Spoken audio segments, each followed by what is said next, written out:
സംസ്ഥാനത്ത് 2024-25 രണ്ടാം വിള നെല്ല് സംഭരണം പൂർത്തിയായി. 2017-18 മുതൽ ഈ വർഷം വരെ നെല്ല് സംഭരണവുമായി ബന്ധപ്പെട്ട് സംസ്ഥാനത്തിന് ലഭിക്കേണ്ട 1108 കോടി രൂപയാണ് കേന്ദ്ര സർക്കാർ തടഞ്ഞുവച്ചിരിക്കുന്നതെന്ന് മന്ത്രി GR അനിൽ പറഞ്ഞു. കർഷകരെ സഹായിക്കുന്നതിന് പരമാവധി ഇടപെടലാണ് സംസ്ഥാന സർക്കാർ നടത്തുന്നതെന്നും മന്ത്രി കൂട്ടിച്ചേർത്തു.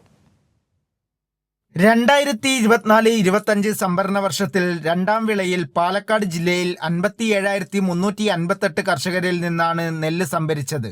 1.43 ലക്ഷം ടൺ നെല്ല് സംഭരിച്ചതിന്റെ വിലയായ 407 കോടി രൂപയിൽ 118 കോടി രൂപ സംസ്ഥാന സർക്കാർ നൽകിയിട്ടുണ്ടെന്ന് മന്ത്രി GR അനിൽ പറഞ്ഞു. എന്നാൽ കേന്ദ്ര സർക്കാർ 1108 കോടി രൂപയാണ് നെല്ല് സംഭരണത്തിൽ സംസ്ഥാനത്തിന് നൽകാനുള്ളത്. കർഷകരെ സഹായിക്കാനുള്ള ഒരു നിലപാടും കേന്ദ്രത്തിന്റെ ഭാഗത്തു നിന്ന് ഇല്ലെന്ന് മന്ത്രി GR അനിൽ കൂട്ടിച്ചേർത്തു. ഇത്തരം ഏജൻസികൾ കേന്ദ്ര ഗവൺമെന്റ് ചെയ്യേണ്ടതല്ല. കേരളത്തിലെ നെല്ല് സംഭരണത്തെ സപ്പോർട്ട് ചെയ്യാൻ സഹായിക്കാൻ കഴിയുന്ന സമീപനമാണ് കേന്ദ്ര ഗവൺമെന്റ് ചെയ്യേണ്ടത്.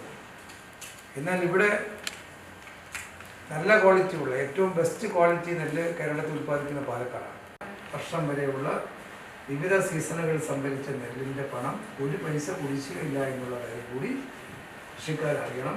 ഇപ്പോൾ തുക കൊടുക്കുമെന്ന് പറഞ്ഞിട്ടാണ് ഇപ്പോൾ ഇവിടെ 24 മണിക്കൂറിനുള്ളിൽ ഞാൻ മന്ത്രിയും ഞങ്ങൾ ഈ ഗവൺമെൻറ് പണം കൊടുത്തിട്ടുണ്ട്.